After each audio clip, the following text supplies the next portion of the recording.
Shalom Bapak Ibu dan Saudara yang dikasihi Tuhan. Salam kasih dan sukacita bagi Bapak Ibu Saudara sekalian.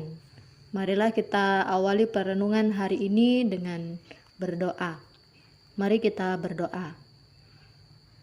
Bersyukur atas anugerah Tuhan bagi hidup kami, sehingga pada saat ini kami menikmati hari yang baru yang Tuhan berikan kepada kami. Firman Tuhan akan kami baca dan renungkan, kiranya melalui perenungan hari ini kami semakin dikuatkan. Kami siap untuk merenungkan firman-Mu. Di dalam nama Tuhan Yesus kami berdoa. Amin. Bapak Ibu dan Saudara yang dikasihi Tuhan, bacaan hari ini terambil dalam Kitab Kejadian pasal yang ke-6 ayat yang ke-9 sampai dengan yang ke-22. Dalam hal ini saya akan membacakan ayat yang ke-14 dan 22 sebagai perenungan kita hari ini. Ayat yang ke-14, buatlah bagimu sebuah bahtera dari kayu gofir. Bahtera itu harus kau buat berpetak-petak dan harus kau tutup dengan pakal dari luar dan dari dalam. Ayat 22, lalu Nuh melakukan semuanya itu tepat seperti yang diperintahkan Allah kepadanya, demikianlah dilakukannya. Amin. Bapak Ibu dan Saudara yang dikasihi Tuhan, pada renungan hari ini saya memberikan tema ketaatan sebagai buah kasih karunia. Seperti kita ketahui bahwa Nuh mendapat kasih karunia Allah sebagai pilihan Tuhan di tengah-tengah meluasnya kejahatan pada zaman itu. Tentu Allah sangat mengenal siapa Nuh itu. Dalam riwayatnya, Nuh adalah orang benar, hidup bergaul dengan Allah, yang pastinya ia berbeda dengan orang-orang sezamannya. Melalui pribadinya, sehingga keluarganya juga mendapat kasih karunia Tuhan. Nuh dan keluarganya sangatlah istimewa bagi Allah. Dalam hal ini, Nuh tidak berdiam diri untuk menikmati kasih karunia Allah, tetapi Nuh hidup dalam ketaatan. Perintah Allah bagi Nuh ialah untuk membuat bahtera dengan desain yang sudah ditetapkan Allah dengan detail, yaitu bahtera yang terbuat dari kayu gofir, panjangnya 300 hasta, lebarnya 50 hasta, dan tingginya 30 hasta dengan bentuk yang berpetak-petak. Demikian selengkapnya ada di dalam firman-Nya. Akhirnya Nuh melakukan semuanya itu tepat seperti yang diperintahkan Allah. Dalam hal ini Nuh menunjukkan ketaatannya kepada Allah dengan melakukan apa yang Tuhan perintahkan baginya.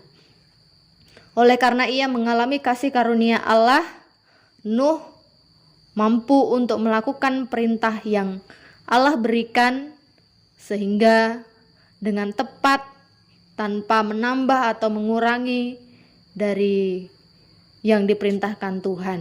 Dari ketaatan Nuh dan keluarganya, akhirnya mereka diselamatkan. Tentu perintah tersebut bukanlah hal yang mudah bagi Nuh untuk dilakukan.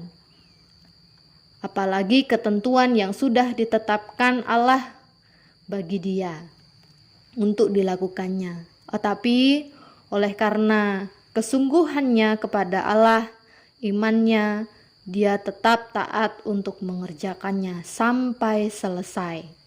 Bapak Ibu dan Saudara yang dikasihi Tuhan, keputusan untuk taat atau tidak berada pada pilihan diri sendiri yang tentunya akan berdampak.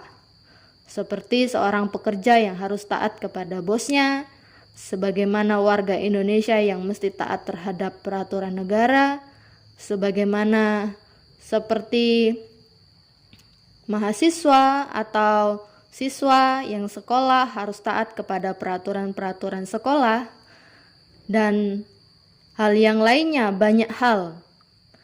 Dalam hal ini kita merenungkan bagaimana kita juga hidup taat di dalam Tuhan.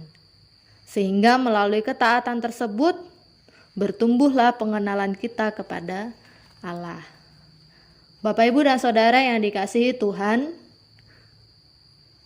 semakin maraknya kejahatan di tengah-tengah dunia saat ini, kita dipanggil untuk hidup benar. Seperti Nuh yang dipanggil Tuhan untuk melakukan perintahnya. Di tengah-tengah kehidupan yang berbeda, Nuh siap untuk melakukan perintah Allah. Oleh karena itu, kita sebagai pilihan Tuhan, kita juga dipilih untuk melakukan perintah Allah. Ketaatan bukan sebagai tolak ukur untuk mendapatkan upah, tetapi sebagai kesadaran diri perlunya untuk melakukannya. Perintah Tuhan ada dalam firman-Nya. Kiranya melalui renungan hari ini, kita mau hidup taat di dalam Tuhan, sebab kasih karunia Allah ada di dalam kita. Oleh karena itu, dimanapun kita berada, kiranya kita tetap hidup di dalam kebenaran untuk melakukan kehendak Tuhan dan dengan penuh sukacita, karena ketaatan adalah sebagai buah kasih karunia Tuhan. Bapak, Ibu, dan Saudara yang dikasihi Tuhan, demikian perenungan kita hari ini. Kiranya menguatkan kita dan memampukan kita untuk senantiasa hidup di dalam Tuhan. Tuhan memberkati, mari kita berdoa. Allah yang berlimpah kasih karunia, kami adalah manusia yang berdosa, yang terkadang masih hidup dalam penyimpangan. Tetapi hari ini kami diingatkan bagaimana seharusnya kami hidup, yaitu untuk hidup seturut dengan firman-Mu. Pimpin dan sertai hidup kami dalam melakukan aktivitas kami hari ini. Tuhan yang menolong kami dalam segala apa yang kami kerjakan. Di dalam nama Tuhan Yesus kami berdoa. Amin. Selamat beraktivitas Bapak Ibu, Tuhan Yesus memberkati. Shalom.